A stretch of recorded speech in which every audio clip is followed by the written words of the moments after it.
तुमच्या बाळाला भूक लागत नाहीये का? मग भूक वाढीचं औषध सुरू करण्याआधी या गोष्टी नक्की फॉलो करा. नमस्कार, मी doctor Mrunali Purarkar, working as a child specialist in Panvel. आज आपण बघणार आहोत की भूक न लागण्याचे लहान मुलांमध्ये नक्की काय काय कारणं असू शकतात आणि या कारणांसाठी आपण काय काय उपाय करू शकतो. शिवाय घरच्या घरीच असे कुठले अन्नपदार्थ आहेत की जे आपण त्यांच्या जेवणामध्ये ॲड करून त्यांना हाय कॅलरी रिच असं त्यांचं डाएट बनवू शकतो आणि सो दॅट त्यांचं न्यूट्रिशन हे चांगलं होईल. तर या सगळ्यामध्ये सगळ्यात पहिले बाळाला नक्की भूक का लागत नाहीये याचं कारण शोधून काढणं हे फार गरजेचं आहे. कारण की भूक न लागण्याचे असे अनेक कारणं आहेत, ज्याच्यामध्ये सगळ्यात कॉमनली बघण्यात येतं त्यातलं पहिलं कारण म्हणजेच वर्म इन्फेस्टेशन, ज्यालाच आपण म्हणतो की पोटामध्ये जंत होणे. पोटामध्ये नक्की जंत का होतात? लहान मुलांमध्ये जंत होणं हे अतिशय कॉमन आहे किंवा लहान मुलांना जंत होण्याची संभावना ही सगळ्यात जास्त असते असं अथर्ववेदामध्ये देखील सांगितलेलं आहे. याचा उल्लेख त्यांनी कुमारस्य कृमी धनपते जही या श्लोकामध्ये केलेला आहे. म्हणजेच की लहान मुलांना कृमी होण्याची संभावना ही जास्त असते आणि म्हणूनच आपण प्रत्येक बाळाला दर 6 महिन्यानंतर जंतांचं औषध देत असतो, म्हणजेच डिवॉर्मिंग करत असतो. जनरली हे डिवॉर्मिंग अप टू 6 इयरपर्यंत करणं हे फार गरजेचं आहे आणि त्यामुळेच आपण बाळांना होणारे जंत हे प्रिव्हेंट करू शकतो किंवा झालेले असतील जरी जंत तरी त्याची ॲक्च्युअलमध्ये ट्रीटमेंट होऊ शकते. डिवॉर्मिंग एक तर तुम्ही तुमच्या डॉक्टरांच्या सल्ल्याने घेणं गरजेचं आहे. दुसरं म्हणजेच जर का दर 6 महिन्यांनी तुम्हाला डिवॉर्मिंग करायचं असेल तर 2 वर्षाच्या आतल्या बाळामध्ये 200 mg हा डोस असतो आणि 2 वर्षाच्या वरच्या बाळांमध्ये 400 mg सिंगल डोस असतो. यामधलं भूक न लागण्याचं दुसरं महत्त्वाचं कारण म्हणजेच आयर्न डेफिशियन्सीज. सगळ्यात महत्त्वाचं म्हणजेच भारतामध्ये आयर्न डेफिशियन्सीमुळे होणारे ॲनिमियाचं प्रमाण हे सगळ्यात जास्त आहे आणि त्यामुळेच जेव्हा आयर्न डेफिशियन्सी होते, शरीरामध्ये जेव्हा लोहाची कमतरता होते, त्यावेळी भूक न लागणं हे लक्षण देखील दिसून येतं. तर लहान मुलांमध्ये होणारी ही आयर्न डेफिशियन्सी प्रिव्हेंट करण्यासाठी आपण नक्की काय काय करू शकतो? शरीरामध्ये लोहाची कमतरता होऊच नये म्हणून आपण काय करू शकतो? तर जनरली त्यांच्या डेली डाएटमध्ये तुम्ही आयर्न वाढवण्यासाठी म्हणून बीटरूट, गाजर, पपई, हिरव्या पालेभाज्या, डाळी यांचा समावेश करणं हे फार गरजेचं आहे.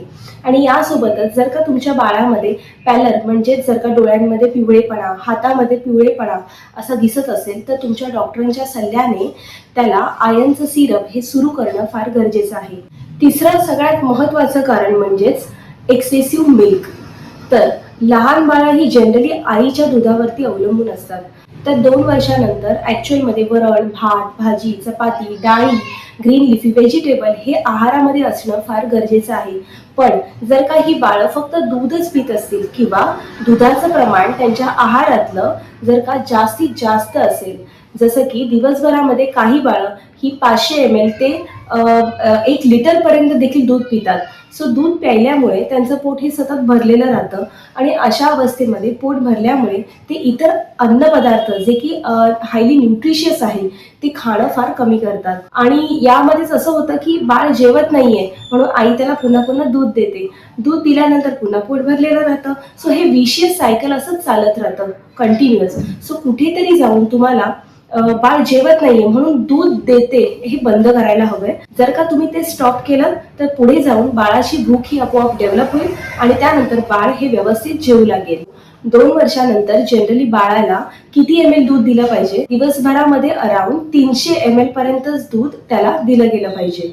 मग जर का तुमचं बाळ म्हणजे त्याला सवय असेल की सकाळी पण दूध प्यायचंय किंवा रात्री देखील दूध लागतंय तर त्याच्यामध्ये तुम्ही डिवाइड करून ते देऊ शकता. एक्सेसिव्ह दूध प्यायल्यामुळे अजून एक गोष्ट अशी होते की म्हणजेच दुधामध्ये आयर्नचं प्रमाण, प्रोटीन, फायबर्स हे सगळं कमी असतं किंवा नेग्लिजिबल अमाऊंटमध्ये असतं.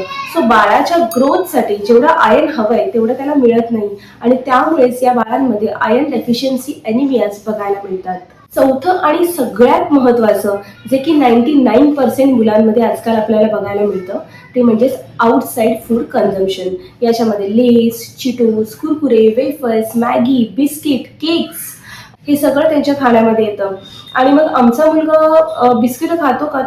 हां, दिवसभरामध्ये 2 बिस्किटं खातो, पण त्यांची 2 बिस्किटं देखील त्यांच्या शरीरासाठी फार जास्त आहेत, कारण की त्यांच्या पोटाची साईज ही फार छोटी असते आणि अशा वेळेला जर का ते बाळ दररोज बिस्किट खातंय तर त्यांच्या शरीरामध्ये मैद्याचं प्रमाण हे जास्त होऊन जातं. त्यांच्या आतड्यांमध्ये मैदा हा पचण्यासाठी जास्त वेळ लागतो आणि अशा वेळेला सततच पोट भरलेलं राहतं आणि त्यामुळे देखील त्यांची भूक ही मंदावते. आणि यासोबतच जेव्हा बाळाला आउटसाइड फूडची चव ही जास्त टेस्टी लागते त्यावेळेला ते होममेड फूड खाणं हे फारच अवॉइड करू लागतात. 5वं कारण आहे ते म्हणजेच कॉन्स्टिपेशन. जर का एखाद्या बाळाला रिकरंट कॉन्स्टिपेशन होत असेल तर अशा वेळेला देखील हार्ड स्टूलमुळे त्यांच्या पोटामध्ये ॲब्डॉमिनल फुलनेस हे सतत जाणवत राहतं आणि त्यामुळे देखील त्यांना भूक न लागण्याची संभावना ही जास्त होते. सो अशा वेळेला मुलं ही काही खाणं हे अवॉइड करतात, मग ते घरचं असू दे किंवा बाहेरचं देखील असू दे, पण त्यांना भूकच लागत नाही कारण की त्यांच्या पोटामध्ये सतत फुलनेस जाणवत असते आणि अशा वेळेला ते खाणं त्यांचं कमी करतात. पण मग आता कॉन्स्टिपेशन आपण कमी कसं करू शकतो? तर नक्कीच बाहेरचे जे पदार्थ आहेत जसं की bread, butter, toast, Maggi, cakes ज्याच्यामध्ये मैदा आहे असे पदार्थ त्यांच्या डाएटमधून कम्प्लिटली बंद करणं गरजेचं आहे. दिवसभरामध्ये जास्तीत जास्त प्रमाणात त्यांना पाणी देणं गरजेचं आहे. सोबतच त्यांना फ्रूट ज्युसेस न देता फळं त्यांना अशीच्या अशी चावून खायला लावणं गरजेचं आहे. यामुळे शरीरातला रफेज वाढायला मदत होते आणि शी व्यवस्थित व्हायला मदत होते. यासोबतच तुम्ही त्यांच्या वरण भातावरती त्यांना तूप देखील देऊ शकता. तूप हे नेहमी गाईचं तूप असावं. सो वरण भातासोबत किंवा चपातीवरती तूप लावून तुम्ही त्यांना देऊ शकता. यामुळेच तुपाचं कार्य एक नैसर्गिक वंगण म्हणून इथे होतं. 6वं कारण म्हणजेच रिकरंट इलनेस किंवा फीवर. एखादं बाळ जर का आताच व्हायरल इन्फेक्शन मधून बाहेर पडतंय किंवा एखाद्याला बॅक्टेरियल इन्फेक्शन होऊन गेलं किंवा एखाद्या बाळाला काही लूज मोशन्स, वॉमिटिंग आता जस्ट होऊन गेलेले आहेत, तर अशा केसेसमध्ये देखील ही बाळं खाणं थोडे दिवस कमी करतात. सो अशा वेळेला त्यांना फोर्स फिडिंग करणं हे बंद केलं पाहिजे. त्यांना अजिबातच फोर्स फिडिंग केलं नाही पाहिजे, कारण ज्याप्रमाणे आपलं पोट बिघडल्यानंतर आपल्याला बरं नसल्यानंतर आपण खाणं अवॉइड करतो किंवा आपली पचनशक्ती थोडी मंदावते, तर त्याचप्रमाणे यांची देखील पचनशक्ती ही मंद होऊ शकते. सो अशा वेळेला फोर्स फिडिंग करू नये. जेवढं बाळ खाते तेवढंच त्याला खाऊ द्यावं. आता आपण बघूया की घरच्या घरी आपण त्यांचं ॲपेटाईट म्हणजे त्यांची भूक वाढवण्यासाठी असे कोणते अन्नपदार्थ त्यांच्या जेवणामध्ये ऍड करू शकतो की ज्याच्याने त्यांची भूक ही अजून वाढेल. सगळ्यात पहिलं म्हणजेच तूप. तूप हे अतिशय उत्तम असं वंगण म्हणून काम करतं आणि सोबतच ते गुड फॅट देतं. सो जे तुम्ही चपाती देत असाल तर त्याच्यावरती तुम्ही तूप लावून त्यांना देऊ शकता. वरण भात असेल तर त्याच्यावरती तूप टाकून तुम्ही देऊ शकता. याच्यामुळेच त्यांचं जेवण जे आहे ते कॅलरी रिच बनवण्यासाठी मदत होते आणि भूक वाढवण्यासाठी देखील तूप हे फार महत्त्वाचं आहे. दुसरं म्हणजेच दही किंवा ताक. सो प्रत्येक वेळेलाच त्यांच्या जेवणामध्ये तुम्ही दही हे ठेवू शकता. म्हणजेच दर दुपारच्या जेवणामध्ये त्यांच्या तुम्ही दही हे ऍड करू शकता. तर याच्यामध्ये 1 वाटीभर तुम्ही दही किंवा 1 ग्लास भरून ताक त्यांना दररोज दुपारी देऊ शकता. याच्यामुळे भूक वाढायला मदत होते. तिसरं म्हणजेच नट्स पावडर, ज्याच्यामध्ये काजू, बदाम, पिस्ता यांसारख्या नट्सची पावडर करून तुम्ही त्यांना दररोज दुधातून 1-1 चमचा नट्स पावडर दुधामध्ये टाकून किंवा खिरीमध्ये 1-1 चमचा ऍड करून असं देखील देऊ शकता. यामुळे त्यांची न्यूट्रिशनल रिक्वायरमेंट देखील फुलफिल होते आणि त्यांना टेस्ट देखील चांगली येते. चौथं म्हणजेच फ्रूट ज्युसेसच्या ऐवजी फळं देणे. जर का तुम्ही दररोज जेवणानंतर त्यांना 1 फळ देणार असाल तर यामुळे देखील त्यांना फायबर मिळतात, जे की त्यांचं कॉन्स्टिपेशन रिलीव्ह करण्यासाठी फार महत्त्वाचं आहे.